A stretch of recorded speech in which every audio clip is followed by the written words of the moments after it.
right, so let's recap. It's been a couple of weeks since we have all gathered. Welcome to session 50. And the biggest fight this party has ever had. Last time we all played, you successfully completed a couple of tasks. First, you managed to piss off the Night Mother and get her to summon the Night Walker onto the battlefield, which drastically made things harder. While the Night Walker was summoned, Fafnir the dragon lifted into the air, where Grim and Nim had a one-on-one battle on the back of this dragon. Before Nim died, she released her quivering palm strike hold that was on both Grim and Mud. Unfortunately, Mud's body, overexerting as she gripped the Night Walker's head and drug him to the ground, did not have the strength to overcome the quivering strike and subsequently died.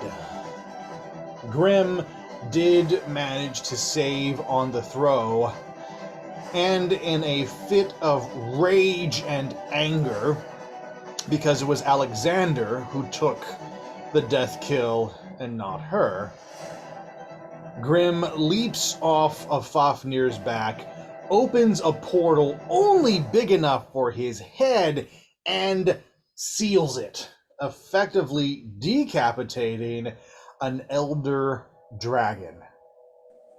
As Fafnir's lifeless body falls to the ground, I'm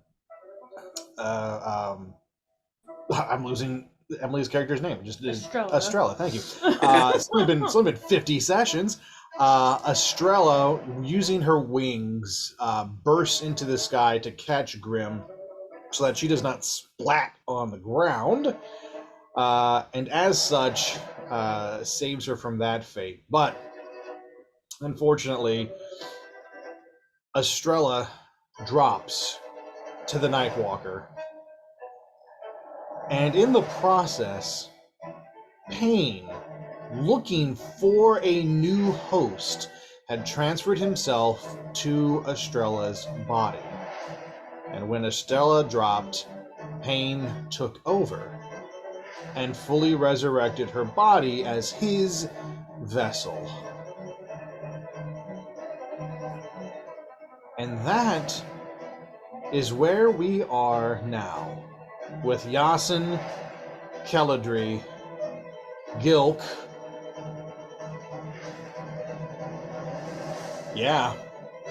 and Grim. That's it, just the four of you left from the party facing off against the Night Walker. Zeroku and Norshella are there too. Zeroku and Norshella are there, but we'll see how they're able to help. Estrella moves to stand next to the Night Mother. She's there. Yep. And then the Night Mother reaches out a hand, and you watch this wisp come out from her fingertips towards the Night Walker, who bows in her direction and extends his arm behind him towards Mud. And you watch this wisp carry through his fingers, around his body, and down his arm, until he resurrects Mud's body. As a Night Walker, he does have the ability to create thralls, creatures bent to his will.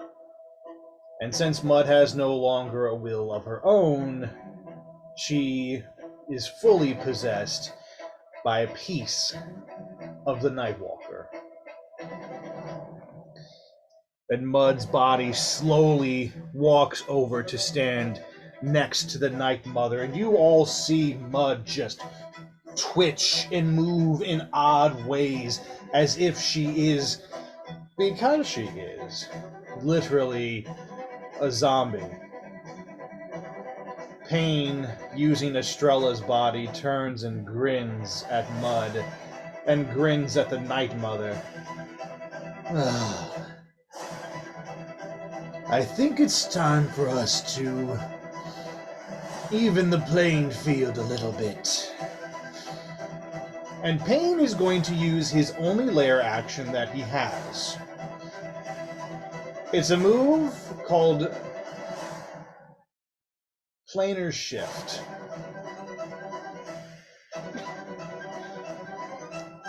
As Pain reaches his arm out, he closes a fist, and all of you feel the world start to shake and blur and move in and out of focus as Pain is drawing this world into a different plane. He's shifting the battlefield, using his one chance ability to planar shift the field. This will do two things. Number one, everyone must re-roll their initiatives. And second, the world has become difficult to traverse. All of your speed has been cut in half because Pain has taken you to his realm, a realm that is filled with nebulous energy, crags that move and shift below your feet. It's difficult terrain. And because of that, everyone's movement speed is now cut in half. For those of you still alive, roll for initiative as we enter phase 3 of combat. I rolled a 15. All right, 15. Anybody roll higher than 15? 18? 18. Grim at 18. Good initiative. I got 19. 19. All right, Kelladry moving up in the ranks. 21. Ooh, look at Gilk. Didn't mean to send that good. I was trying to find that. I got you for 2 minutes. All right, let me re-roll the Nightwalker. All right, he's not going to go anywhere. Night Mother. Night Mother rolled a 15. Estrella rolled an 18. Look at that. I'm having fun here. Better rolls than death. And Nice. Mud When you're not rolled a weird. 15. When I'm through. Well. All right. Here we go. Gilk, you are first with Kelladry on deck. I'm not hidden right now, currently, right? No, you're not hidden. Or get everybody And with I it. am about over there behind him. Over here. Okay. I I'll give you advantage. I'll let you be hidden. I feel like in the fray and in the confusion, Gilk would be hidden. So yeah, let's go with that. okay. Either way, I'm with like the displacement of the world around us. I'm going to start moving to my left around him. Okay. And towards my friends. But I'm going to, as far as I can move, which my movement is 30, so it's 15, not very far. Out there. Put you on the other side of them. And then I'm going to, I'm gonna hopefully give my friends a little bit of like a distraction. And I'm gonna use Firebolt to like rain down upon him. Kind of like a little bit directionally in my direction so that it just kind of like hits him and kind of mostly to get his attention. Okay. So you want to provide Kelladry an advantage on her turn? Yes. Okay. Fireball, is that instant, or do you got to break his AC? Can't remember. Break his AC. All right, go for it. Plus 10 to it, so it's 25. Yep, that'll do it. Give me some And damage. damage is good. 24. Oh, nice. 24. All right. That's a powerful hit. So as GLK, and he moves silently behind Yasin and Keladri, the two of you are aware of him. Just your battle senses kind of give you that knowledge that he's near you. But he's sticking to the shadows, keeping hidden even within this new planar realm. He's finding the eddies and the cracks where he can stay hidden. And the Nightwalker is completely unaware until he gets blindsided across his left shoulder. This Nightwalker just takes this massive fireball to his head. And of course, he turns across that left shoulder to see where Gilk is, giving Keladri an advantage on her next line of sight, as right now this creature is fully focused on this little robot who just kind of, burned a piece of his face, just kind of left this charred mark where his almost helmet-like face is right now. There's a nice little hole there burning. Gilk, will that end your turn? Yes, and I'll do the celebratory butt stomps. And you can all just kind of hear the Nightwalker just kind of as he kind of reaches in anger towards Gilk's mighty butt. Uh-oh. Galadri, you're up. Okay. With Grim, you're on deck. Okay. So I'm going to try to shoot an arrow at the Nightwalker just within Snaring Strike and cast Ensnaring Strike on it. Okay.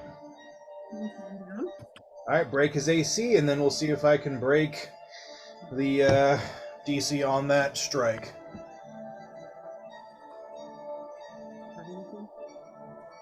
Oh, you do your bow. Where did it go? Oh yeah, where'd it go? Actions. Oh, actions. Yeah. I got it. Plus that. Okay, so 17. Yep, that'll break. All right, what do I got to beat? Got to beat. Oh, it goes up. It's this one. Oh, that. Yeah, right here. Yeah. Okay, 16. On strength. That will not break. So, give me damage. Go ahead and roll damage. As you're doing that, Keladri knocks one arrow back, releases it towards the Nightwalker's thighs, and you just watch it sink in. And as he bends down to reach for it and grab and pull out the arrow slowly, all of these vines once again spread out in multiple directions, and you watch them just dig into the ground and start to root themselves as the Nightwalker once again finds himself literally rooted in place. What's damage on that one? 13. 13. You still have another action that you can take, plus any bonus and movement that you want to do. Okay. I'm going just to fire a second arrow, just directly at his head, and then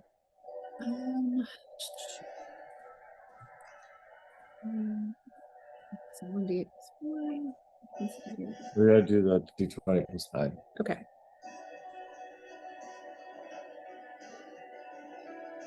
The 19. Yes, that breaks.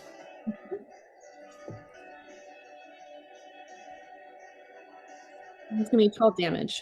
12 damage. So a total of 25 damage coming from Keladri's 2 strikes right after she ensnares his legs, lets a second arrow pop off, and as he looks up, boom, you just watch it kind of dig into one area right below where his horn meets his forehead. And you see this arrow dig into it. He kind of, as he leans back, but of course he can't really fall because he's ensnared right now. So he's just sort of like a weeble wobble, kind of going back and forth. He's pissed, but good moves. Would you like to use your action, your movement, or anything like that? Or are you good? No, I'm just gonna stay where I am for now. Okay. Next up is Grim with Estrella on deck. This would be Evil Estrella, controlled by Pain. Where am I at? So, Grim, you landed right here. This is me bouncing you right there. You are right next to Estrella, basically. The Night Mother and Mud are all kind of within your sight, and of course the big ass Night Walker as well. What are the two red things? That's Zeroku and Norshella. Oh, okay, cool. We didn't have a thing for them right away, so. No, I was just making sure. I was like, is it like a blockade? Just little red cones or caution cones. You know, Night Walker's dangerous, and watch out. Can I I think we'll sort of down. Anything you want, Grim. I know. I'm trying to think.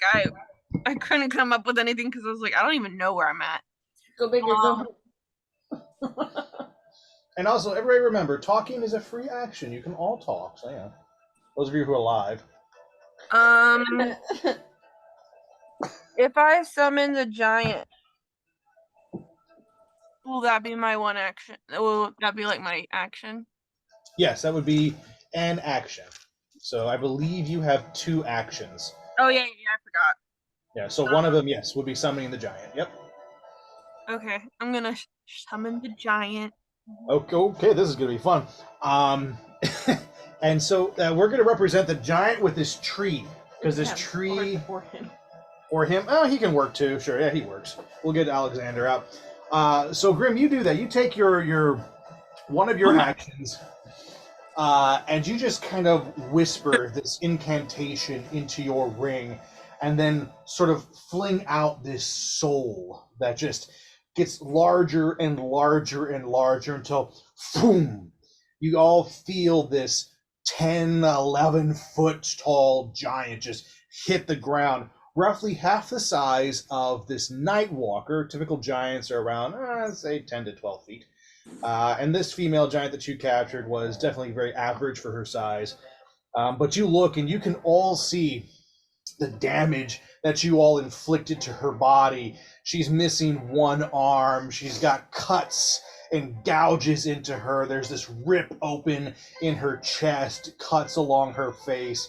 She definitely looks like a giant zombie. And she is. But she stares at you for a second, Grim, wanting to know your wishes. What is your command? I'm gonna have her try to level him, even though he's stuck in place. Okay, you want to just beat the shit out of him? Well, no, like, can his legs move? No, his legs are stuck. If they move, it will basically break the ensnaring strike. I can mute. Okay. And what have I wasn't paying that close attention to what they were doing. What have y'all done to this thing? Just some boom boom. Caladri has shot him a couple of times. She's ensnared his legs, so he's rooted to the ground with her vines. And Gilk shot a fireball in his face. Oh, okay. I'm gonna have her try to take one of his arms if possible. To take one of his arms off? Yeah, well, like, yeah, to disadvantage him. Okay, do like a mobilize. Okay, cool. A strength battle between a giant and a Night Walker. Shit. Okay. So yeah, let me look up a giant stats real quick. I'm gonna bring up a giant stat sheet here, so I do this right.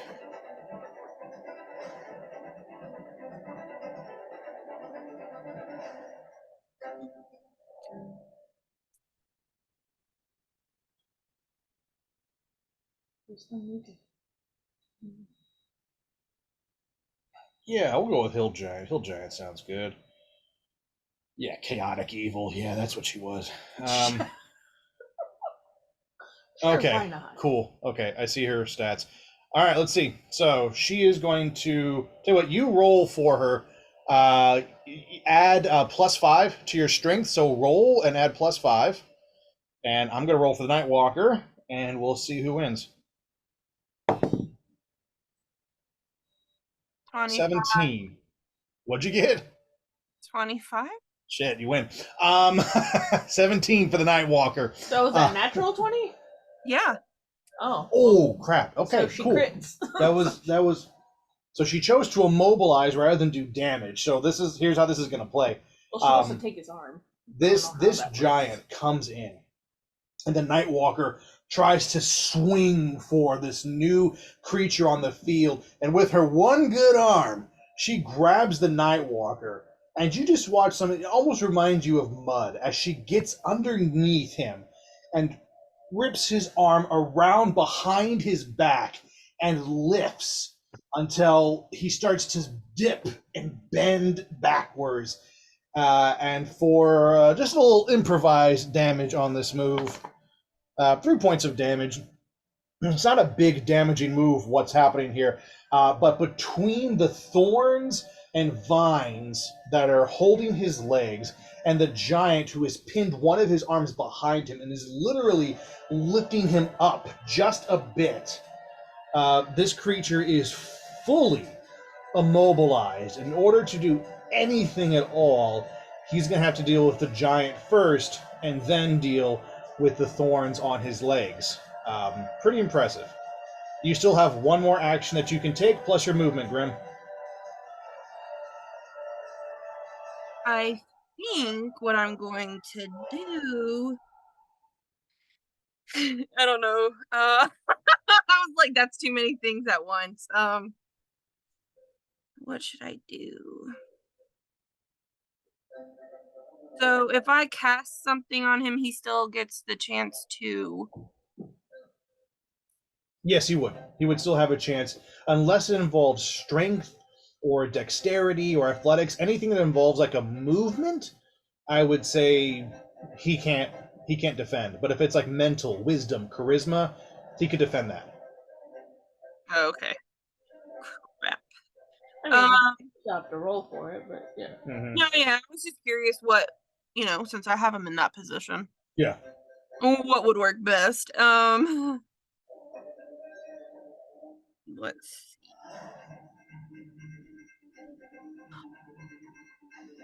I guess since I have him like splayed open, basically. Mm-hmm. I'm gonna didn't mean that in a weird way. Yes, you did. Just a little bit. I'm going to run and jump at him with my scythe and kind of drag it down. Okay. What is your movement? How fast can you move? Well, it's half, so 15? 15. Let's see if you can make it there. Oh, yeah. 5, 10, 15 will put you right next to Zeroku and Norshella here. With these red cones, which is still about 5, 10, 15 feet from him, unfortunately. Is our reach also halved? No, not your reach, just Okay. your movement. No, I didn't even think about the how far I could go. So let's do something else. I mean, you can still move that distance and then do a magic spell or something if you want, and kind of prep for the next turn that you want to, eviscerate him. Okay, I mean, I'll still do the movement, but I'm not gonna do what I was gonna do, obviously. Mm-hmm. Yeah, put you right here next to Zeroku and Norshella. And then you kind of move up next to them. He's like, "Hey, how's it going?" Ooh. It's a shitty fight, man. Ugh. Okay, I know what I'm gonna cast. Oh, should I be scared? Hate it when you like laugh like that. I just think that I one, don't. the damage to this is 5d12s. Ooh, 5d12s. All right, there's got to be some way I can mitigate that. All right, what is it? What you doing? It's Witch's Bolt. Ooh, yeah, no, that's a strong one. All right. Oh. All right, Witch's Bolt. I can't even find where it says what you have to break. Let me see here. Witch's Bolt might be. It doesn't have one. It might be instantaneous. I'm gonna double check because this is the BBEG and I want to make sure we do this right. But no. I was just saying I couldn't find it.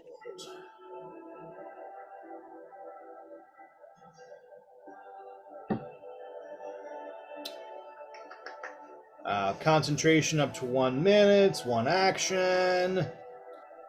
Okay, so you have to make a ranged spell attack against that creature. So what you will be doing is the same thing that you always do. You get a roll to break AC. Okay, do I? Oh yeah, I think I have a 9+ on that, right? Yeah.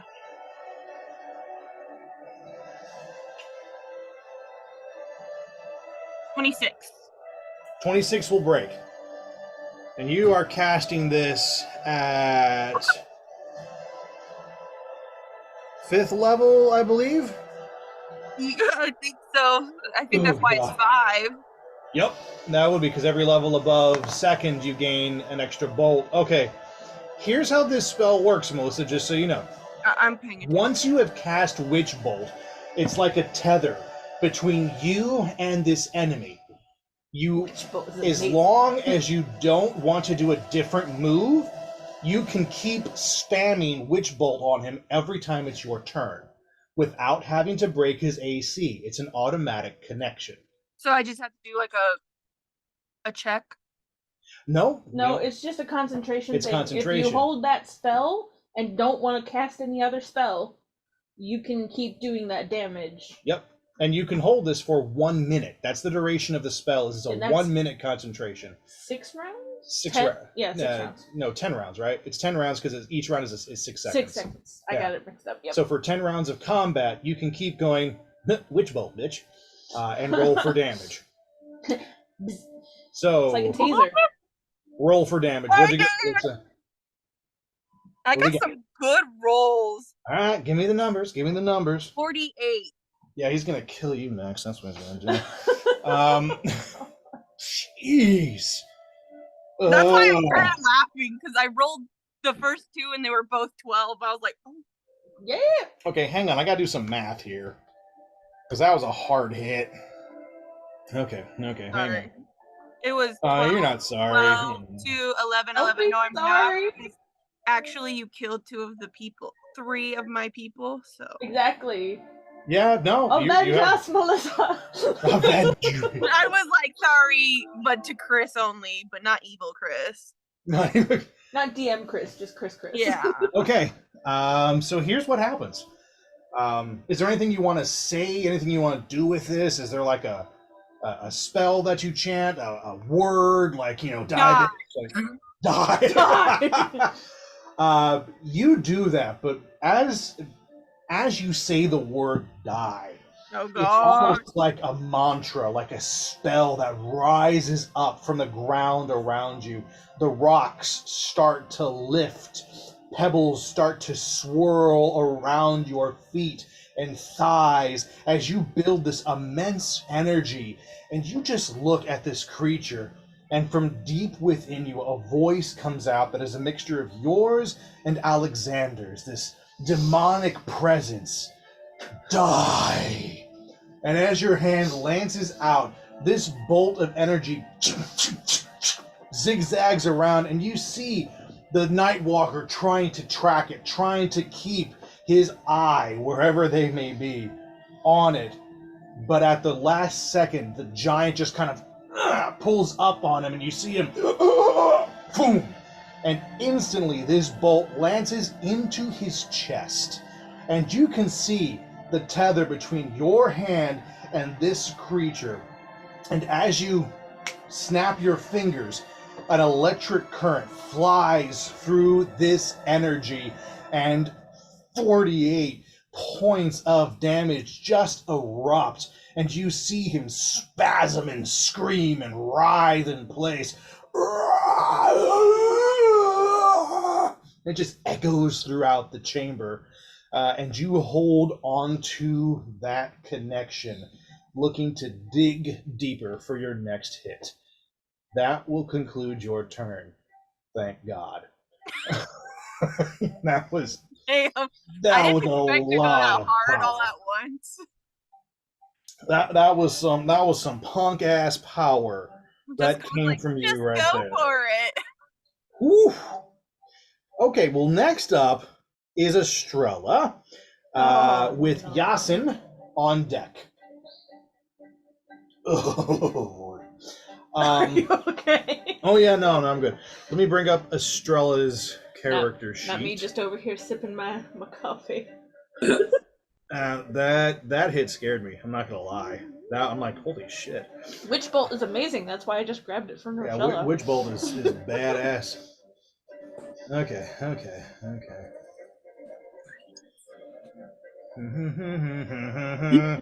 What can you do to help? Nothing. Nothing at all. Nothing. Nothing. Pain's got nothing. Yeah. She can do a little something. No, Pain's got nothing. Oh no, Pain's got this. This is perfect. Pain is looking through your character sheet right now, Strel.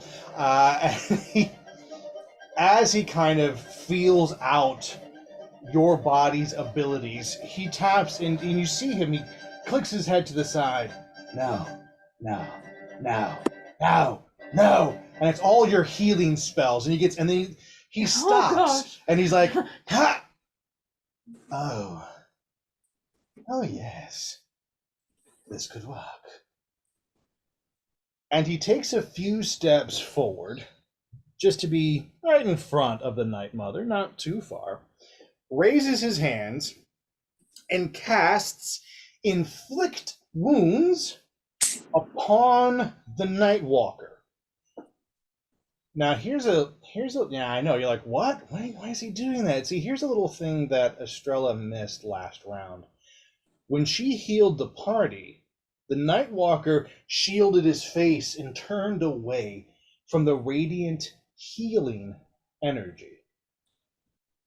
Had Estrella tried to heal the Night Walker, it would have caused damage.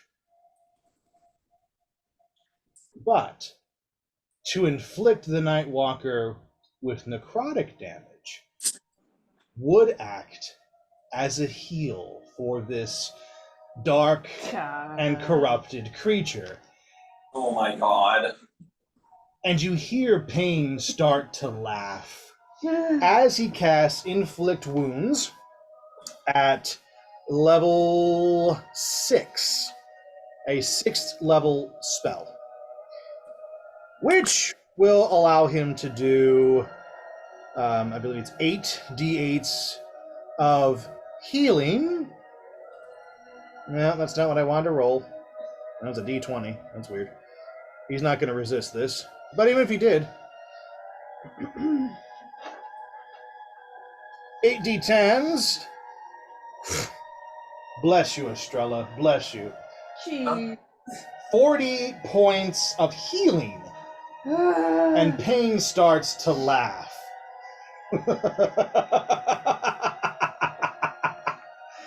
Such power, Estrella. If only you knew how. I was constantly healing my fucking party. Oh my god. Don't come at me for the stuff I have to use. Okay? Oh my god. And so we have 40 points restored to our Nightwalker.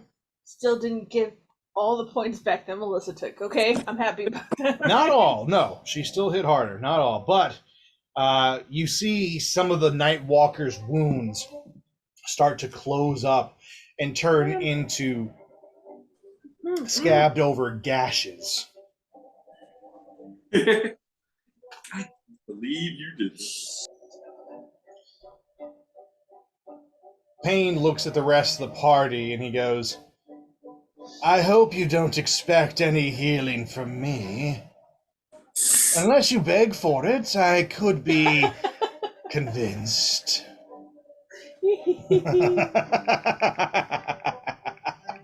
That concludes my turn, bitches.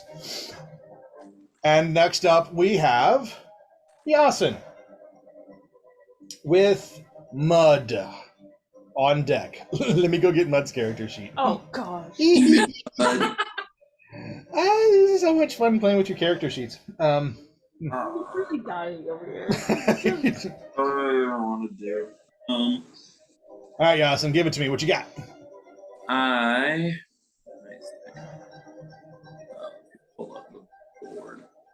All right. Well, right now I'm kind of. I believe I'm on the other side. I'm like behind the giant, right? Correct. You are behind the giant, and therefore you would actually have. I would give you advantage on any attacks you do, since the Nightwalker is immobilized right now. Hmm. Uh. Well, so it's me, and then the giant, and then the Nightwalker. Or giant and Nightwalker are in front of me, facing away. Yeah. Oh, I'm so sorry. Yeah. Him is next to Zoroku and Rochella. Yeah, so there you are. So you're right here. Yeah. And you've got about 5, 10, 15, 20, 25 feet to get close enough to attack him.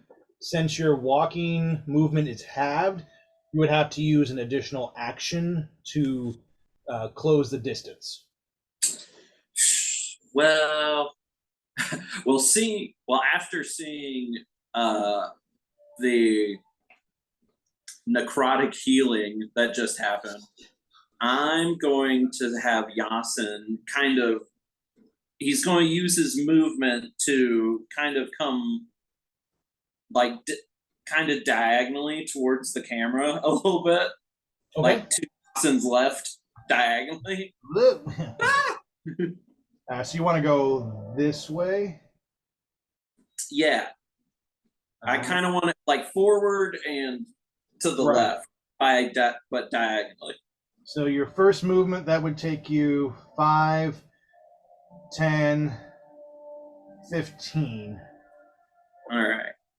And then, so this new plane we're in, it just affects like our physical walking. Correct. It doesn't affect like range weapon distance? Nope. No. Okay, cool. So how far away from the Night Mother am I? Excellent question. You are 5, 10, 15, 20, 25, 30, 35, 35, 40 on a diagonal. All right. So I want to have Yasin pull out his crossbow, and I want to take shots at the Night Mother and try to go for it. All right. Go for it. Are you gonna use your 2 actions to shoot 2 bolts? Yes. Okay, go for it. Give me 2 rolls, see if you can break AC. All right. So, where to go? Come back. The Night Mother.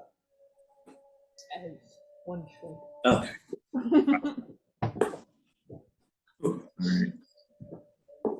All right. So I rolled 13, then 26. The 13 will not break, but the 26 will. Gotcha. All right. So that is 1d8 plus 4. Wait. It would be. Okay. All right. So that does 5. That comes out to 5. Okay. As you throw your 2 bolts at the Night Mother, the first one she deflects, the second one she catches, but catches just too late. And you see, instead of catching the shaft of the arrow, she actually catches the metallic point. I guess she catches it too soon, if you will. And you just see kind of this translucent purple blood just kind of trickle down her hand. And she just lets the arrow fall casually, these 5 points of damage. And she looks at you, Yasin, and she just slowly claps. Rude. I just want to have Yasin yell at everyone, like, attack the Night Mother! You can do that. And you do. So everybody within this realm can hear you yell out, attack the Night Mother. And that will conclude your turn. Next up is Mud with the Night Walker on deck. Oh boy. Oh boy, oh boy. Okay. So, Mud. Don't touch her. No.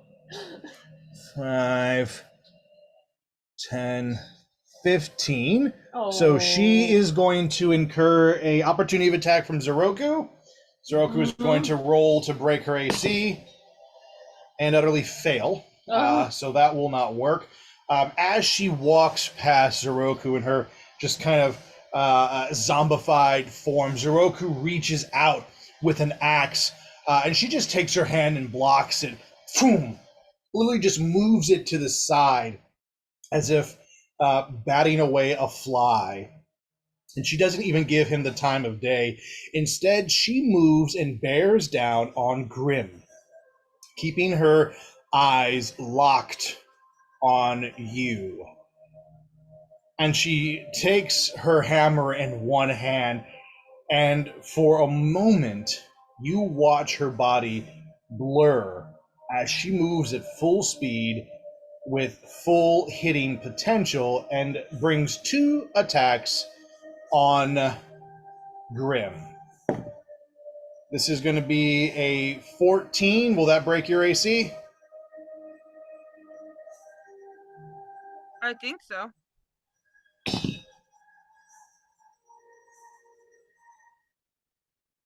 Sorry, let me check something. Uh-huh.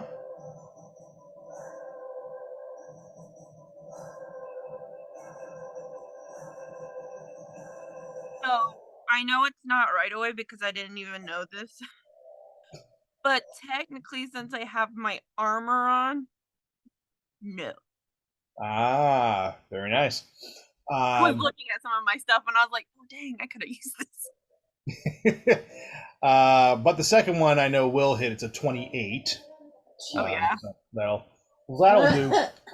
You managed to dodge this first attack coming at you. Boom! And you just kind of lean back. As you lean forward, Mud brings this hammer kind of in a diagonal from a down to up motion. And she inflicts on you 12 points of damage from this one hit. You are barely able to kind of keep up with it, but do so enough to make this just graze off of you rather than lay you flat. But Mud just stares at you and just and just breathes heavy. Her mind. I'm gonna ask someone to guard me while I'm holding the spell. Anybody? Anybody? I mean, I know they can't do it until later. The closest person to you to guard you would have to be Yasin or Norshella and Zeroku. They hear you, and they will try. Oh, if no one's in position to. The 2 of them are, but you are right. You are in concentration, and if the concentration gets... So it hasn't gotten broken yet. Definitely not nearly enough damage for that. But yeah, keep that in mind. How much damage do I need to take? It's less about the amount and more about the severity of the hits. So you took 1 hit, it's no big deal. Yeah. It's arbitrary. I don't have a number in my head. Okay. Not yet. You watch that video. Let's see if you kill my Jabberwocky baby on your next turn, though. Jabberwocky baby. To conclude Mud's turn, that's all Mud can do right now. Next up is the Nightwalker. Okay. Every turn, the Nightwalker has to do his thing, which is his annihilating aura. And this is going to affect everyone within 30 feet, so I will count it out to make sure. 5, 10, 15, 20, 25 to Keledry. And Keledry is definitely the furthest point from the Nightwalker. So yes, all of you, give me a Constitution saving throw. God damn it. Con saved. Except you and me, Emily, we're cool. 17. Yeah, I'm not gonna lie, laying here watching and looking for memes for the group chat, being done kind of I got 23, Grim, you succeed. Yasin, 17. you fail. Gilk, 20. 20 fails. Keldry, Goodbye. 14. 14 fails. Grim, once again, the only one who consistently keeps working these saves. Nothing scares her. And so again, you feel this aura rushing towards you, Grim. And again, with just kind of a quick one-handed of your scythe, you manage to split this cloud of dark energy and keep it from you while maintaining your hold on this creature. The rest of you, however, will be taking 6d6 necrotic damage. So let me go ahead and roll that here. 1, 2, 3, 4, 5, 6. So 6d6 necrotic damage. Oh, Yeah, we're good. So that is 12, 17. come join us in the 18, afterlife, guys. 20. It's fine. 24 points of damage for Yasin, Gilk, and Keldry. 24 points of damage.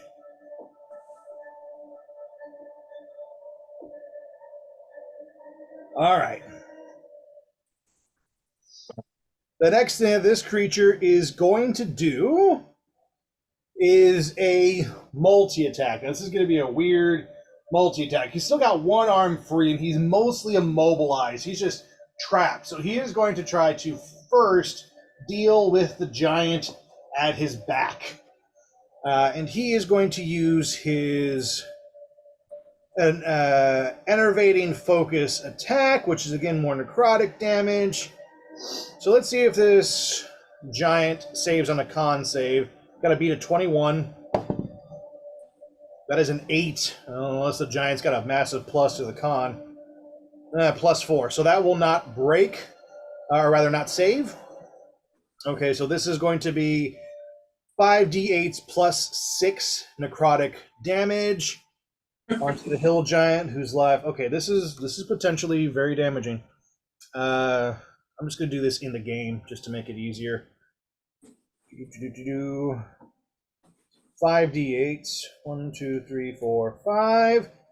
And then I will add 6 to this.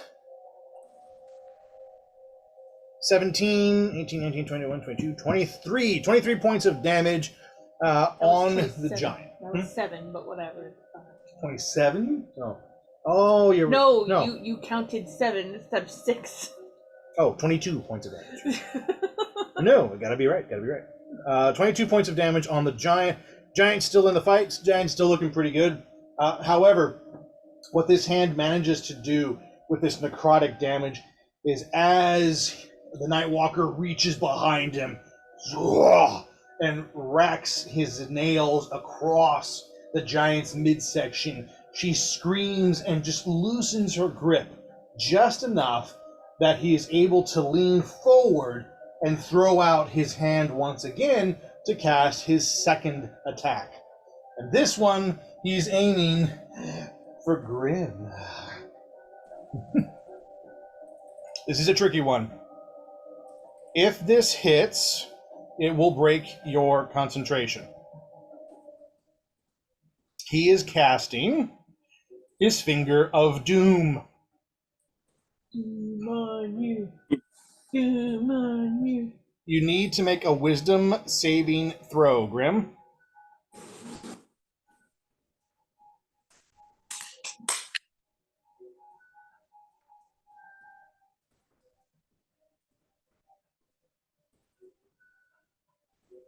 Oh no. No. You can never tell if it's good or bad, though, when she laughs. 24. I got a natural 20. Okay.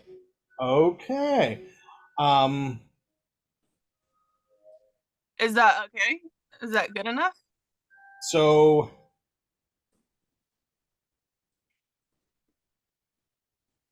yeah, there's so you succeeded. You broke him. I was just like, did I not succeed? No, you succeeded. The game is so Only if a target saving throw is successful, the target is immune to the Nightwalker's Finger of Doom for the next 24 hours. But it doesn't say whether or not you take the damage. So here we go. Executive decision. I'll always rule it in your favor as a player rather than against you. You will not take any damage from this move. And he can no longer cast Finger of Doom on you for the next 24 hours. You are completely immune to it. As he raises and casts this spell, you look at him. And what's your counter spell? What do you say as he tries to reach into your mind and deal this damage, this break in concentration? So How do you push him out? in my mind, Yep. get out. And it's simple as that. You look at him and you just get out. And this wave of energy, boom, shock waves off of you, Grim. And as such, you watch his hand kind of almost like he touches something that electrifies him and pulls away and is unable to damage you with this attack. And that will conclude the Nightwalker's turn, having done absolute 0 damage to Grim, laying out his best moves. We're going to take a moment now and change gears.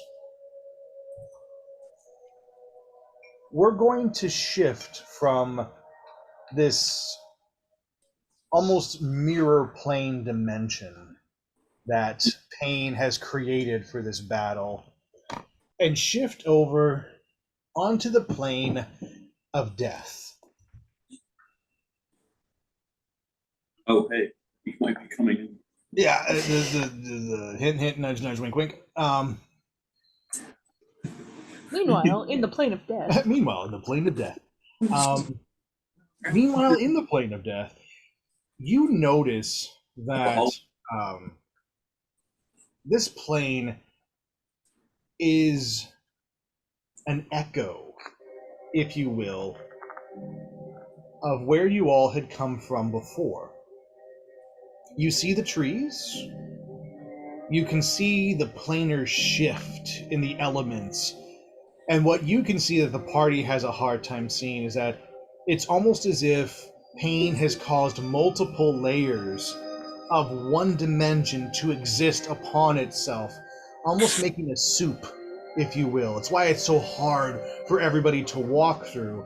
And those of you in this death dimension can easily see this fractured and mirrored universe that Pain has. And you can tell it's only localized around this particular battlefield, these ruins where you had died.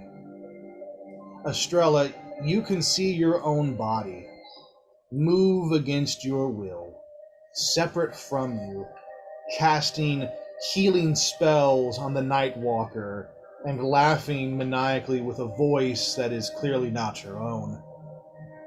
Mud, you watch as your body moves and rushes for Grim, desperately trying to hit her hard enough to break this hold that she has on the Nightwalker. There are others who are in this death plane with you. And Estrella and Mud, as you look out past the tree line, there is a fog that encompasses everything. Out of this fog walks 3 figures. The first is the wolf, who has been following you since you left Camelot. The visage of death himself. He is a black wolf with tinges of gray through his fur. He wears a tattered black cloak and carries 2 scythes in his hands, or rather, sickles, actually. Smaller little sickles in his hands. His eyes glow red, and there's a look of hunger on his face as he approaches the battlefield. Behind him, you see the shadow of another figure. His gray skin and rock-textured arm instantly make you realize that Kieran walks behind the wolf. His body is whole, no longer torn between the spirit plane and the plane of the living. This Genasi is 100% the Kieran you all remember when you first met him. Maybe even stronger, a little younger than he was in the plane of the living. And out of the fog walks one more figure. She wears orange robes, and crawling up one of her arms is a little brown rat that perches on her shoulder as Nimrani Sakuv trails behind Kieran, an eager grin on her face and fire in her eyes. Estrella and Mud, you watch as the three walk towards you, and Death takes a moment and bows dramatically. And as he raises his snout, he bids you welcome. Estrella, Woodrim, welcome to the plane of death. As you might have guessed, this is my realm. And I thought you would like to meet a couple of your friends, because there is much work left to be done.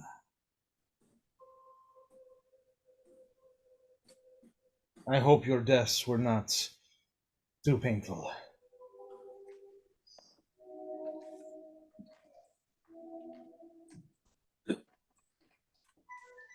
How do you all react?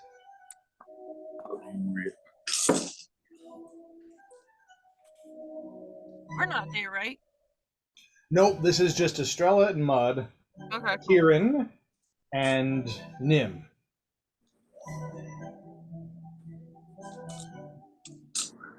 Who's gonna break? There's who's gonna say something first?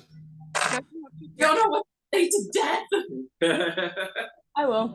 Mm. I'm gonna step forward. Hi, big girl. Hi, Stardust. It's been a while. In reaction to Nim, Mud just starts to cry silent, strong tears. Nothing about her body moves except these streaks that appear down her face.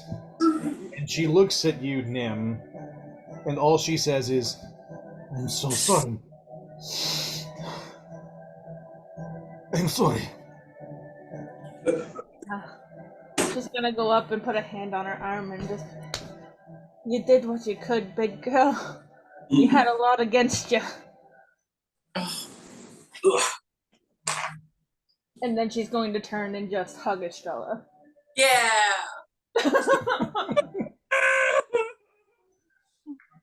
That's what Estrella does. Yeah.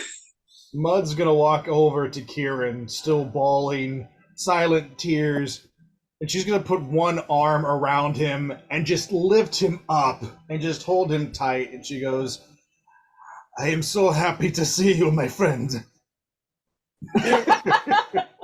Amazingly, you're still strong in the afterlife. Oh. So sorry. And she puts you back down. It's good to see you all too. It's been the start of an interesting journey. I see that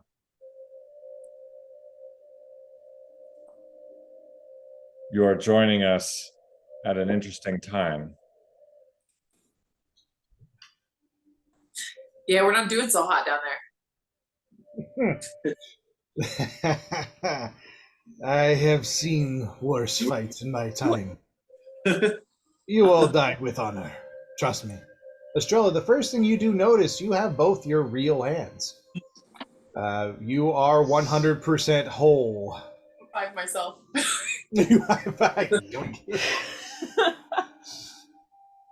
Death has a funny way of fully restoring that which you have lost.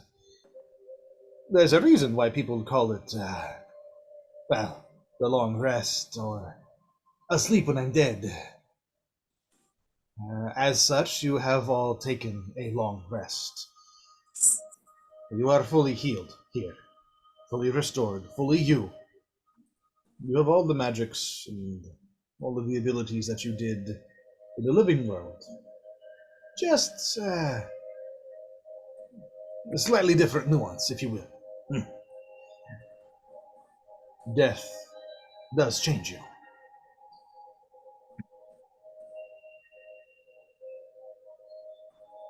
Kieran's gonna go up to Estrella after kind of that statement and say, not quite. And I'm going to astral shift and touch Estrella's shoulder and try and reach into her body to sever the tie Ooh! that Pain has, because I can see Shit. it's trying to hold on to her. You would. Absolutely. Oh, spicy. Yes. Sexy. I need you to make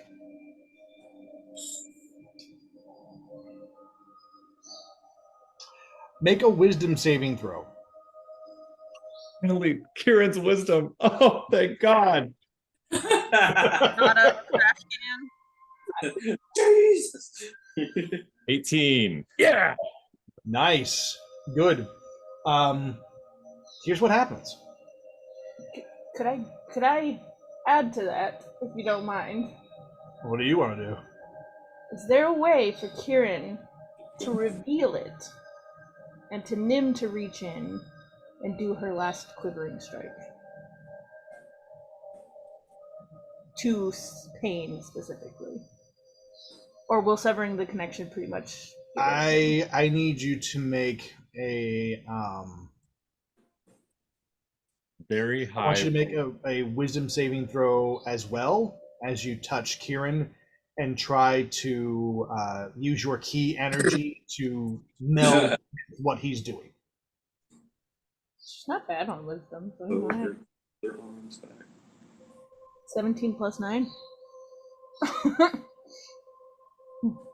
Here's what happens. Estrella, you are instantly aware of what your two friends are doing. You feel Kieran's touch, and rather than resist, you allow him inside of your spirit and the energy that you possess. And you feel your connection to your body. It's still present, if weak. And Kieran can feel that connection as well. As does Nim. And instantly, the three of you shift into a plane separate from all the others. It's almost as if you're in an echo chamber, a small cutout from the rest of the world. And you barely hear Death as he goes, "Oh shit, that was unexpected. Okay, let's see where this goes." In this echo chambered realm is one more creature. Pain. And only Pain. His full, regal, green, cursed form, the large horns that spread from his forehead, the cape that flows down his back, the long limbs. and the very chiseled chin, almost too thin as it comes to a point. He is at once the most beautiful and most grotesque goblin you've ever seen. But you instantly recognize him as a true goblin. That his first form, before all of this took hold of him, was that of a small, green, pointy-eared creature, perhaps a little too obsessed with artifacts and trinkets. Well, well, well. I suppose I wondered when I might see you again. Kieran, since the first time you saw me back in Hyrule, when I was but a little imp on Nim's shoulder, and Nimriani, my true Nimriani. The cosmos echo with your delicious energy. And Estrella, my newest thrall. Oh, the damage I can do with you. I could save your friends, Estrella. You've seen the power of that Nightwalker. He's killed you.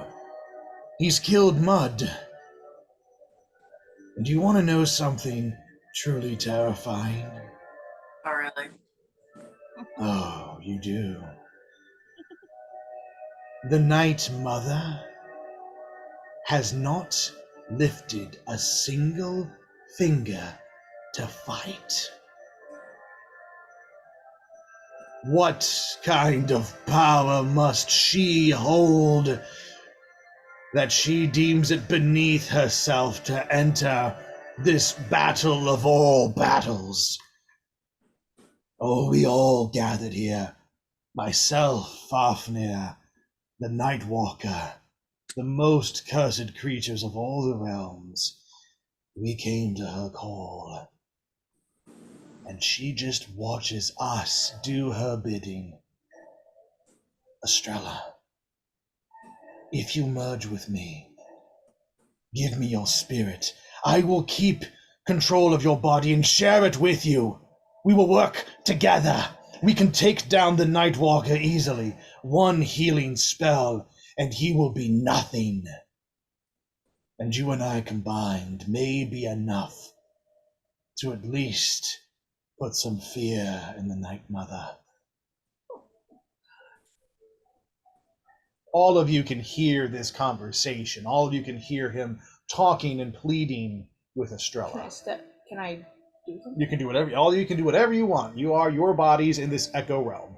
I'm going to Okay. put Talking. I just want to punch him with the arm that I gained back. And let know. Roll to break his AC. I just want one good hit with my good arm again. I'll give you advantage on it because it's your good arm. Kind of like Elric's. It's a fresh arm. That's a fighting hand. 18. Yeah, that'll break. And unarmed combat, I think, is like a +6 damage, like a 6 damage kind of flat for anyone who's not a monk. Oh yeah.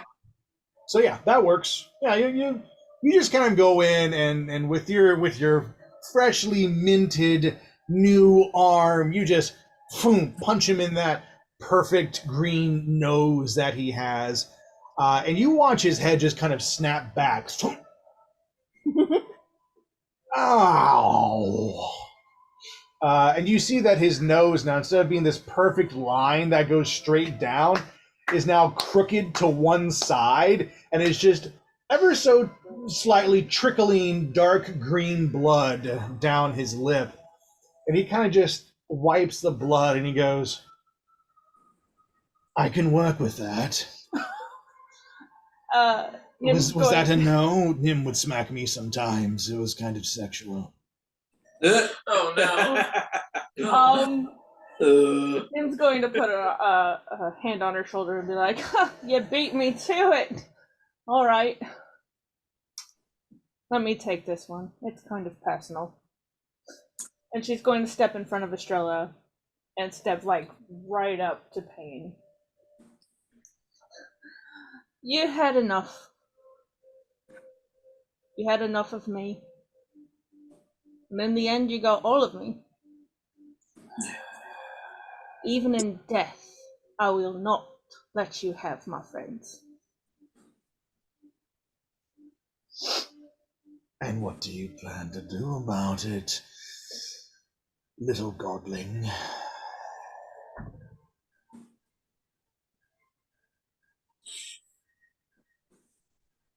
Oh, just one last goodbye, yeah.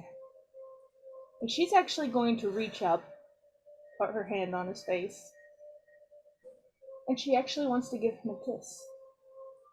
But through that kiss, she wants to do the quivering strike. Oh, that's dark.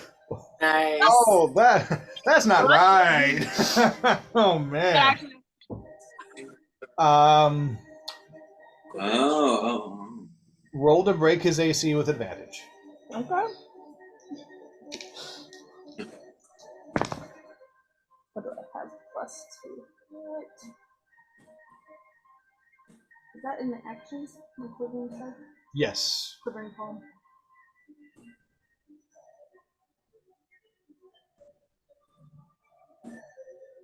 Yeah, I have like +11. That was like 21. That'll break him. As you reach up, and he's just a little bit taller than you. You are a high elf, so high elves are tall. But he's got a few inches, you know. And he reaches down, and you feel a genuine warmth from his kiss. And once he realizes what you've done, he presses in harder with the kiss. My God. And you feel He said if I'm gonna die. you feel a wetness on your cheeks as tears run down his face. Mm-hmm. But he pulls away, and you can see the energy of your key shimmer through his face and down to the core of his being. Well, it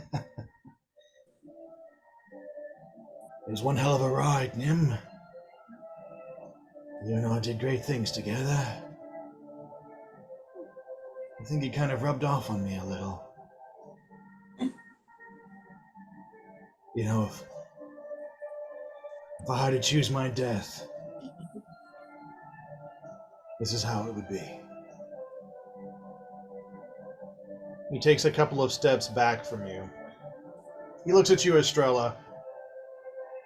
You could have missed. You could have had the wildest ride of your life, baby girl. This. I am not paying full attention that's happening here. I just want He looks at you. He looks at Mud and Kieran and Nim. Oh yes, I remember that. The symbol for victory, wasn't it, Nim? How all of us used to do that in Nar Shaddaa. So with my last breath, I salute all of you. Gods, how I hate you all. Same to you, love.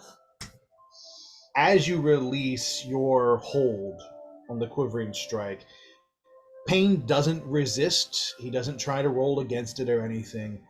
He just smiles and he goes, I'm finally free, sweetheart. And as he falls back, you watch his body break up into shimmering particles of green and golden light that get caught up in this echo chamber realm and swirl out and into the fog and shadows. as he fades from view, Kieran, I imagine you release your hold on this alternate realm? Not quite yet. Of course not. What have you got for me, Kieran? This entire time, I have been astral shifting with the point of opening Estrella's eyes and laying my eyes upon the fallen master sword that has been laying where she was slain. And I want to use this like last action of sorts to try and help our alive friends by, can I summon Link using the connection we have through the master sword to aid our friends? Yes, you can. Oh my god. Yeah. I'm hot now. Whew. I miss Kieran. And with that, do you release your hold on the spirit realm? Yes, I do. That will okay. Please let it go. Never. This echo chamber, this realm within a realm within a realm, this extension of Kieran's spirit genasi form pulls away. And as that happens, the Master Sword rises from its position and starts to rise into the air. In a burst of light that blinds everyone, even the Night Mother, you watch a hand come out from this light and grip the sword. And stepping from the light is Link. Full battle armor, weapon in hand. He looks down and grabs the Master's shield and then bangs the two together. Oh! Ah! And readies himself for combat. Not fangirling. The big bad wolf, Death himself, watches you all come back into his plane of existence, and he's just, yeah, that's some big shit right there. Nice. Honestly, I'd hoped you would do something like that. This evens the playing field. This helps. Perhaps we can keep some of your friends alive, while those of you who are here with me can also do work to save the cosmos from, well, honestly, from the shit that you did to it last time around. We did this, so, you know, this is kind of your fault, so yeah, it's good that you're fixing it, you know? Fair. That's fair. Clean up our messes, alright? Choices were made. Things Yes. happen. It's fine. Yes, and those choices were made without me. You think Grim over there is the big bad Death, but at best she works for me. Yeah, you tell her that. I will when I see her. Nope, that doesn't happen anytime soon. Let's hope. Some of you need to survive this. Come. Walk with me. Ask your questions.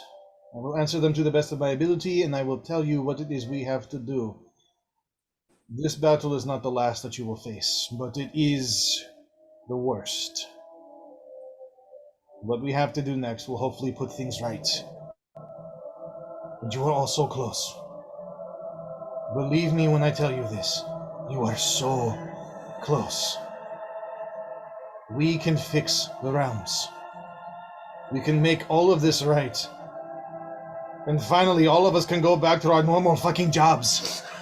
I just want to ferry the dead to where they're supposed to go, but now I have to be here and deal with these gods and all this shit that you have caused. I do not want to be here. Nim's gonna lean over to Estrella real quick and be like, I'm totally haunting Grim when we get back to our normal everyday things. We just absolutely. Yeah. Do we have like ghost rules? Can we like throw some things off shelves? Can we just Yes, there are rules. There are rules to the ghost thing. Yes, I will tell you the rules. Oh, ghost? sheesh. Well, we walk in a second. Let us see how this fight continues. You have all done what you can. And I thank you for that. I want to see what this new Hyrulean warrior can do for you. And so we cut back to the battle. All of you have watched Link appear out of this bright ball of light. And Link is fresh and ready for action, and he still glows with a bit of unworldly energy. And since he has not rolled for initiative, I will just put Link last. So it's his turn. Link is going to run for the Nightwalker, and he is going to do something that, Grim, you have the ability to piggyback on if you want. He's going to grab your tether and pull himself up on your magic. If you wish, you can roll to aid him in his attack. Oh, yeah. I want you to roll a d20 to break the AC of the Nightwalker. Link is going to do the same. Link will be using his multi-attack. That will break. Second attack from Link. That will break. What have you got for me, Grim? 18 will break. Oh. All right, I want you to roll damage for one Witch Bolt strike. Not all of them, just one. What do you mean one? So you have like 5 d12s that you can roll, only one d12. You're going to add that to Link's attack. Watcha. Link is going to roll damage for his 2 attacks. So Link is going to do a double doing a double attack, his multi-attack. This is going to be a shield bash into a radiant sword strike. Grim, how much damage are you giving him?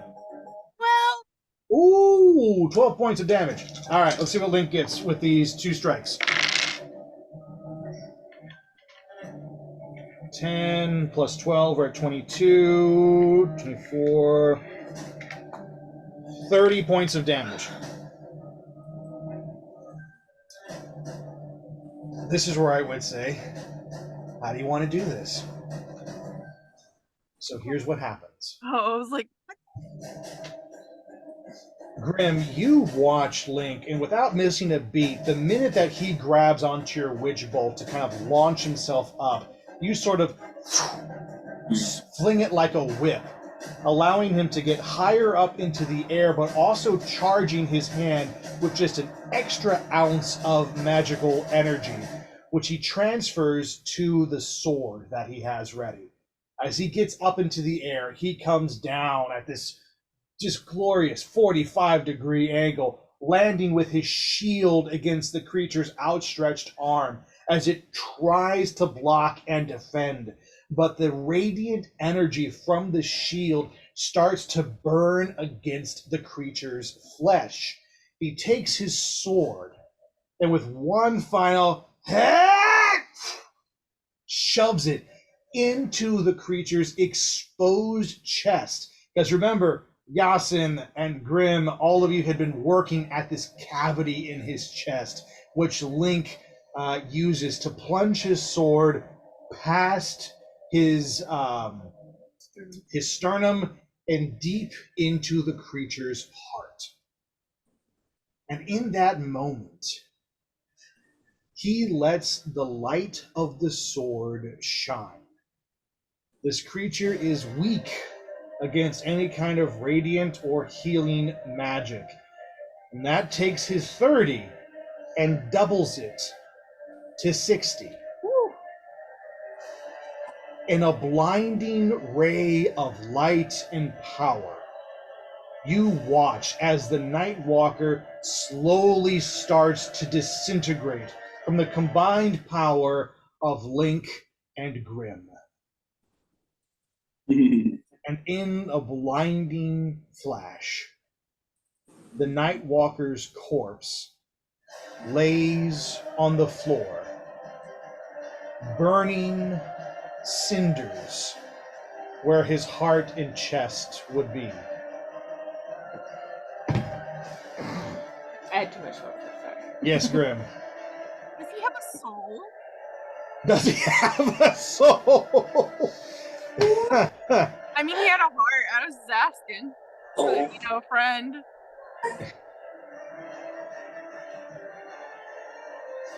Sure, Grim. You can have his soul. Why not? As his energy starts to dissipate, Grim, you start to swing your giant scythe into this beautiful figure 8 rotation, and you draw up his sword and trap his soul inside of your scythe, instantly bringing its soul charge power to full.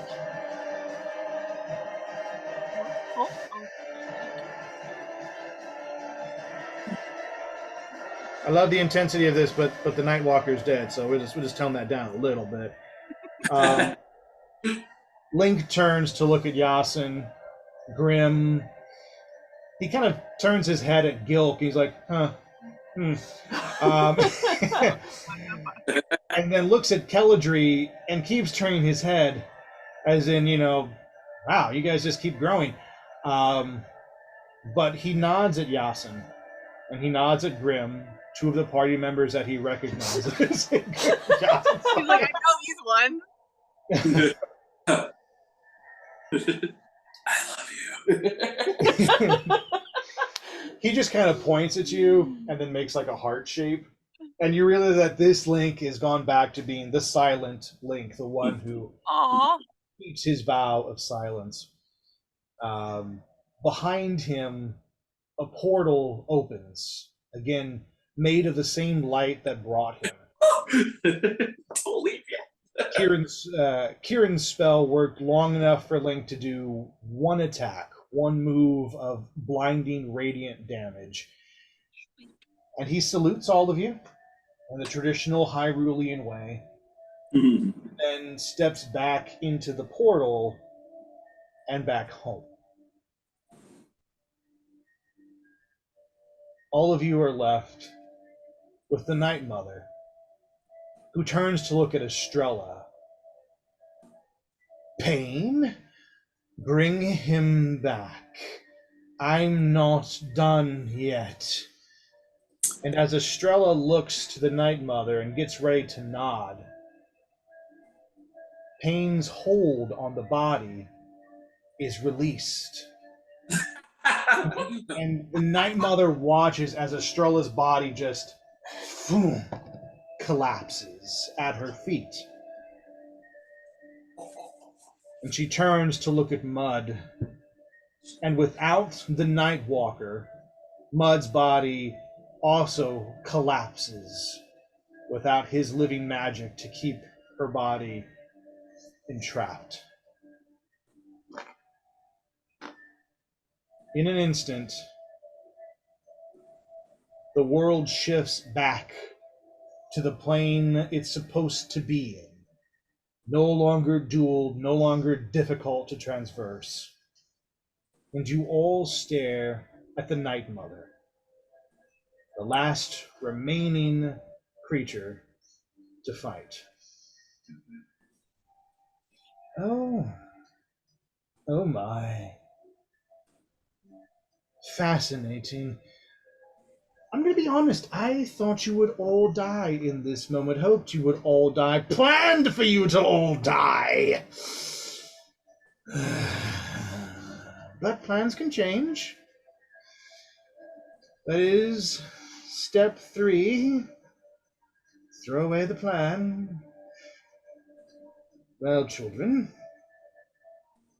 are we going to do this? Do you wish to fight the Night Mother? Can I Has it not been building to all this since we first met so long ago? Grim, Yasin, Kelladry, little trash can friend. Don't you talk about my trash can.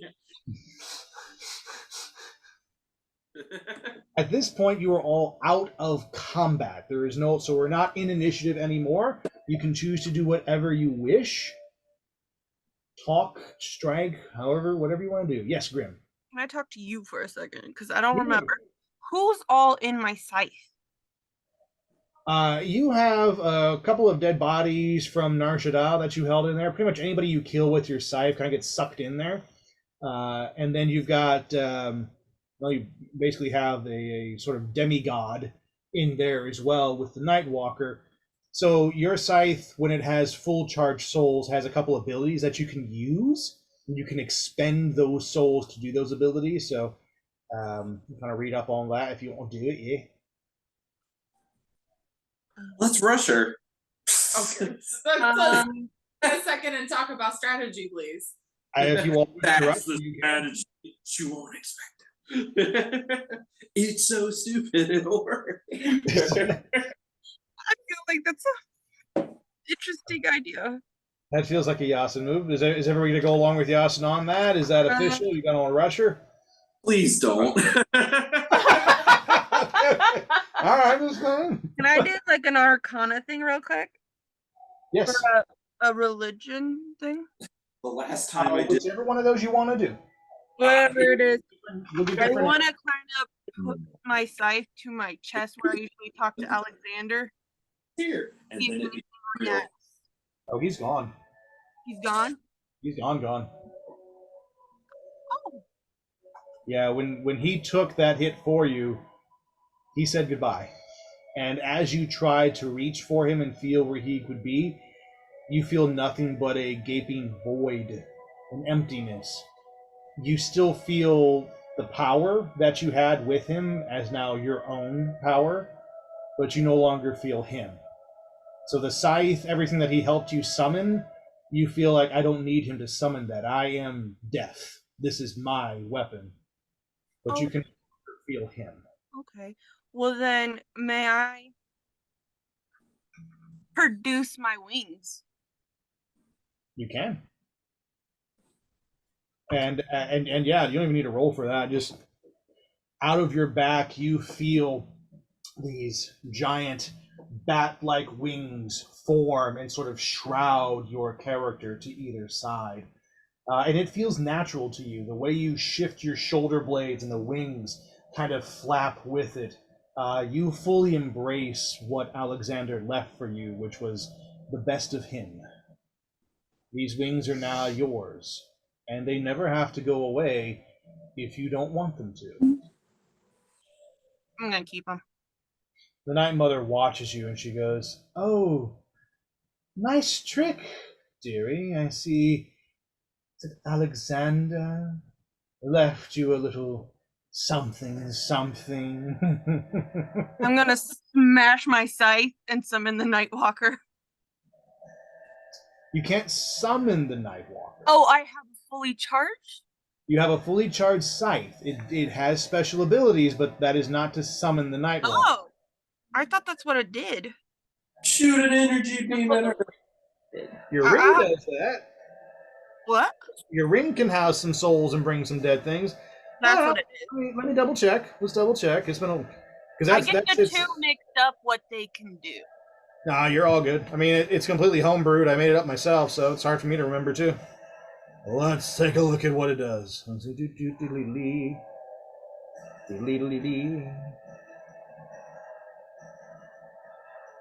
All right, so if I go to your scythe, where is that? Oh, I'm going to equip that for you because it wasn't equipped. There we go. Now I can find it where we're supposed to find it. There it is. Okay. The Grim Reaper's Scythe.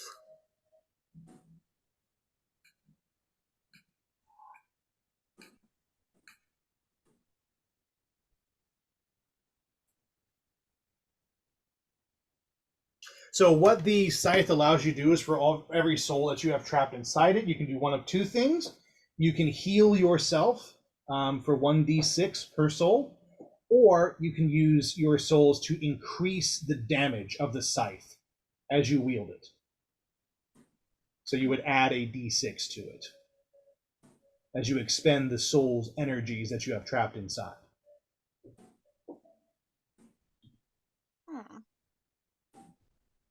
Did she specify scythes compared to ring earlier? Yes. Oh, okay. So to the original damage it would cause anyways, which is 2d6. I get a third. Since you have a fully charged scythe, and this was going to be a part of the evolution of your weapon, you could have up to 10 souls. So you could have up to 10 d6. In one move with a fully charged scythe, you could deal 60 points of damage. Oh. All the souls. If you use once. all the souls at once. If you have a 10 maximum charge or 10 maximum souls, when you sucked in the Nightwalker, you're full. It's got a full 10 charge. So that was the second evolution of your weapon, which I have not input yet. Is that what you want to do? You want to swing for the fences with her? I think so, because I feel like this. If I'm gonna do it, why not now? Do it. All right, so we're going with the Yasin tactic. Yasin, are you gonna back that up? Are you gonna jump in there? Like, yeah, get Get her. But that leaves Luke and Kelladry. What do the two of you wish to do? because she has wings, the plane is no longer difficult. Is No, it? it's not. Okay, cool. Yeah, I'll back up, Groom. Okay, you can do that. You guys are out of combat, so you can move your ass on up there. You see that Grim is getting ready to attack, and so you move yourself up there as well to do so. Gilk and Kelladry, you are still at the back of this arena. You are probably about, I don't know, somewhere between maybe 60 feet, maybe a little more, give or take, from the Night Mother. What do the two of you want to do? You can move forward, you can stay back there. There's no limitations. We're not in combat. I'll start rolling towards the group, following in their shadows. Okay. Kelladry? I think I'm also going to start heading towards the group. All right. Do the two of you wish to join in the attack?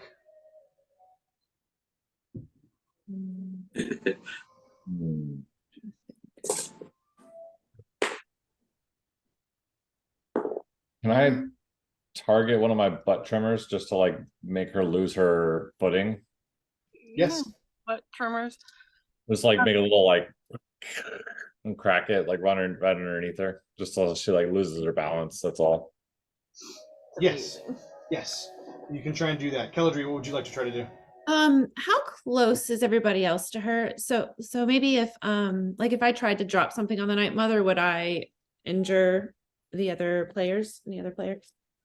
Not if you went first. You're the closest person right now is Yasin and Grim, and they're, I don't know, maybe like 20 feet away, so they still have to step up. Okay. So you could have them move back before they do their attacks. Okay. I mean, what would everybody think about that? I don't want to mess up anyone's attack. What did you say? I was counting. I don't know. You're like, how much damage can I do? Well, I was thinking I could just take the body of the Nightwalker and try and drop it on top of the Night Mother. Ooh, Kelladry's pissed. How are you going? Oh, you're gonna do a little portal. Damn. Okay. What if you did it right after I hit her? So Okay. she's in the fixed spot, you know? Okay. Ooh, yeah. Yeah. You know what Okay. I mean? So we're gonna have Gilk is gonna lead the fight by trying to disrupt her footing, followed by Grim and Yasin, who are gonna go lay down as much damage as they can. They're gonna get out of dodge as Keledri portals the Nightwalker's corpse onto the Night Mother's I love this. head. I love it so much. This is epic. This is badassery. I love this plan. Here's what I need everybody to do. How if only it works. Everybody roll to break the AC of the Night Mother. Keledri, I want you to make a Constitution saving throw to see how successful you are at portaling a creature of this size.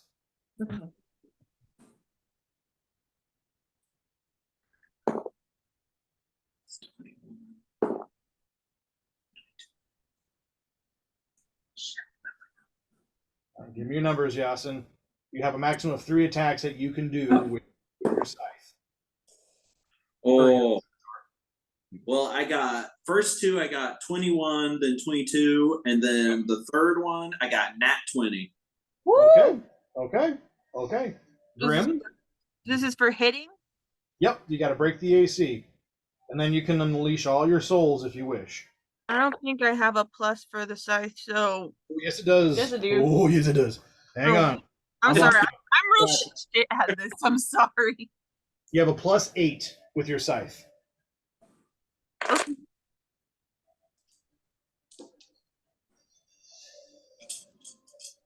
26. Okay. Woo! Okay. Gilk, were you able to give me your number for your move? Nat 20. Nat 20. Damn, y'all rolling good tonight. Okay. Okay. Audrey, your number. I got 15. 15. Wow. Wow, y'all. Okay, cool.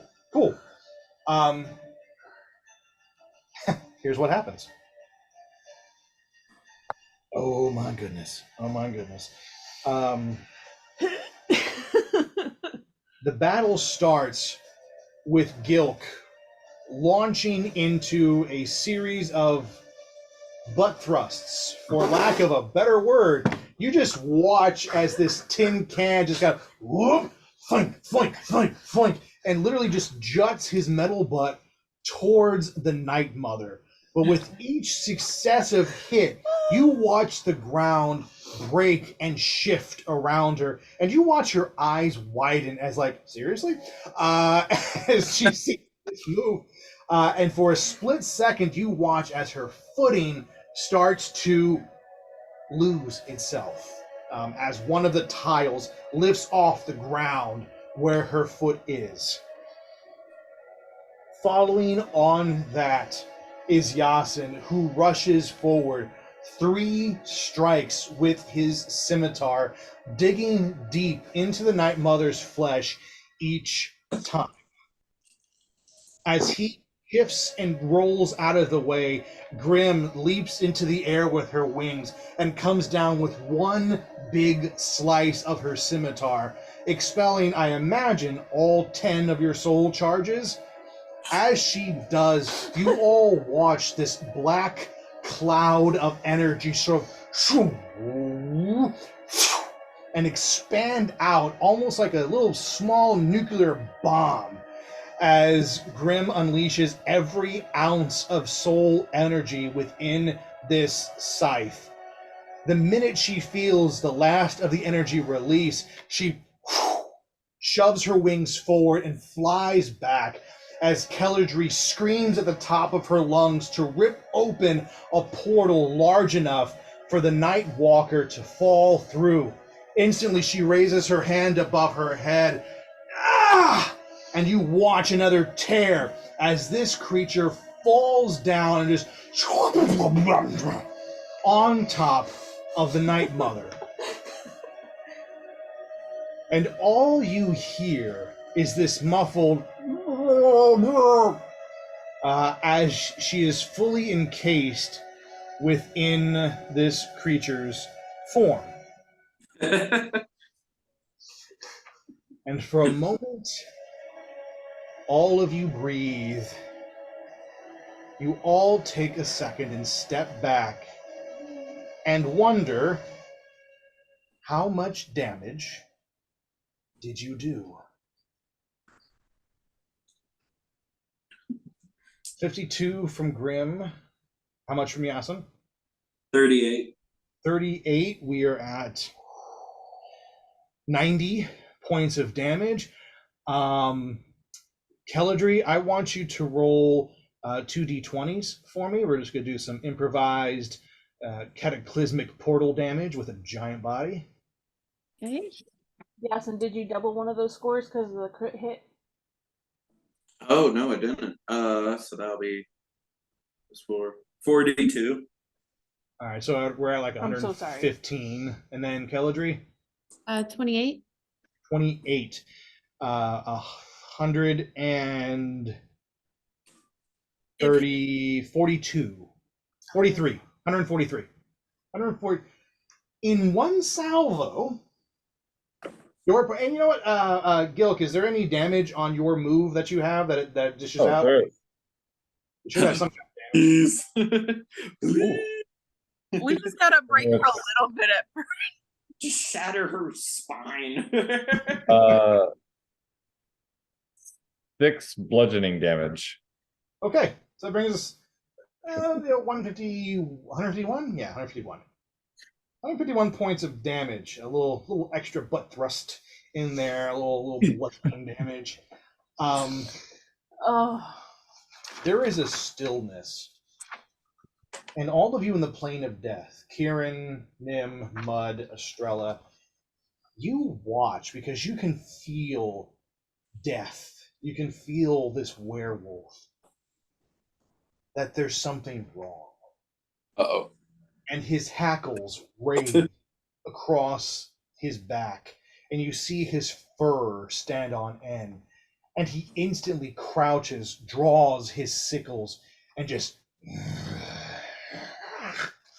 of a little bit of saliva falls down his mouth. He's almost looking feral with what's happening. Just like me. Nim ready stance. Oh. Ready for whatever the crap is happening. Oh no. I think I figured out what's about to happen. I'm sorry. As all of you watch from your two planes of existence, the Night Mother shoots one hand slowly through the body of the Night Walker. And then a second hand slowly. And you watch her fingers curl around the flesh. And then with zero effort, this is smooth and controlled, just rips a hole through the Nightwalker, and you watch her stand to her full height. She cracks her neck left, cracks her neck right. Not bad. Not bad. That would have crippled almost any creature worthy of the ones who defeated Fafnir, of the ones who fell the Nightwalker, of those who broke the curse of pain. I am impressed with your power. And as she talks, she continues to just rip open a path through the Nightwalker's body so she can walk through. The sheer power she shows is beyond anything you've seen. There's no effort to what she does. If that's the best you have, you should congratulate yourselves. You did surprise me. I haven't been surprised in, well, millennia.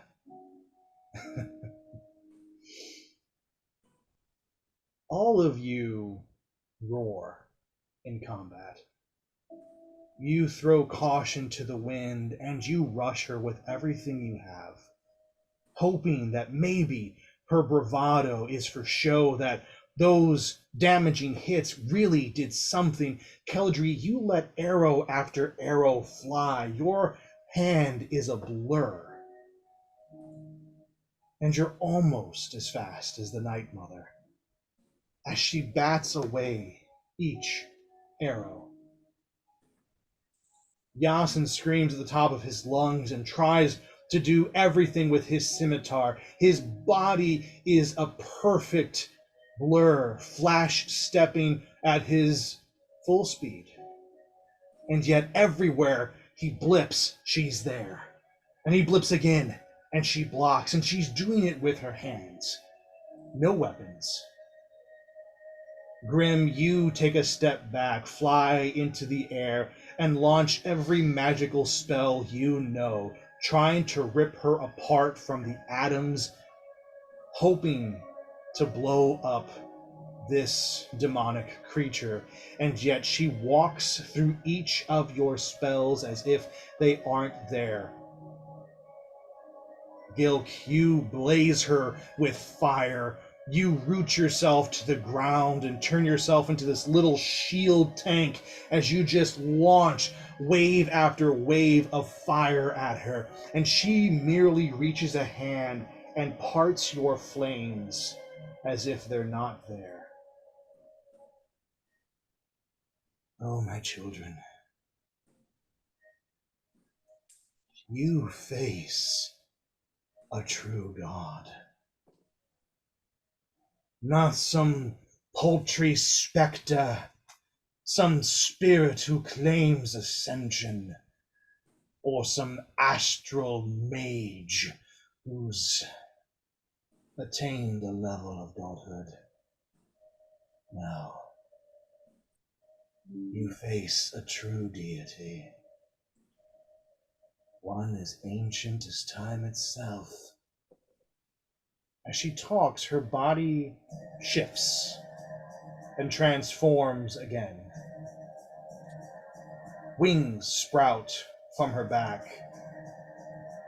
Her body contorts as she goes down on all fours, and her limbs become larger and more muscled as talons grow 20, 30, 50 feet long. Her back breaks apart as multiple heads spring forth from her spine, each head that of a dragon, each head a different color: blue, red, green, black. The red head looks at all of you. You face the full power of Tiamat. And I don't think you can handle this. Those of you in the death plane, you watch as the werewolf death builds energy around him. And you hear him utter just a small phrase to all of you, barely a whisper. Get close to me. Do you all do so? Yeah. Oh, yeah. As each of you stand closer to him, you feel this aura of magical energy. And you feel something come under your legs. And it's a spectral wolf. And you watch as it grows in size until it is as large as a dire wolf, easily rideable, and lifts you all off your feet. And you can hear death panting with the strain of this magical exertion. You have one chance at this. Grab your friends. I need Kieran, Estrella, and Nim to give me a roll based on your best ability. Arcana, strength, athletics, whatever it is, whatever you choose to use, This is how you will grab your friends as you ride by. So we go. Mm-hmm. Except for Yassin. All right. 26. 26. Nim, strength? Acrobatics. Acrobatics. Who are you going to grab? Caladry. Caladry. Kieran. I also got a 26, and I'm getting my boy Yasin. Yasin, and what abilities? Is it Arcana? Strength? Okay. Estrella. Arcana 26. Who hasn't been grabbed? Grim hasn't been grabbed. I got Grim. Now Grim and Mud is going to take the trash can. You hear this low guttural growl that turns into a howl coming from Death. And as he howls, the wolves shoot forward and you feel yourselves lurch, crossing through plains as you do so. Nim, you're the first to reach Estrella. Plane crossing. You leap off the back of the wolf, holding on to its fur, grab Estrella around the midsection. Caladry. I'm sorry, Caladry, and flip yourself up onto the wolf with her. Caladry, you easily saddle in, and the two of you rocket forward. Mud grabs Gilk and just puts him on her shoulder, hangs on tight, and launches forward with the wolf. Kieran, you reach out a hand, and for a minute, Yasin can see this ghost image of a wolf with Kieran on its back coming towards him, and he's like, "Yes, please." And he reaches out. I was gonna say, like on a beach. Your two arms connect, and you feel Kieran yank you up onto the back of his wolf. Estrella, you appear with your wolf into the plane of life for a split second, and using your mage hand, you scoop Grim out of the air and plop her onto the wolf. And you watch Death lead your pack as you skirt around the legs of Tiamat. Her head's breathing ice, fire, poison, electricity, each narrowly missing all of you as you rush around her body. And you hear another howl. Oh! And a portal opens as he rips through the plains, and you all are gone in an instant. And that is where we will end tonight's session. Woo! I can't believe we did it.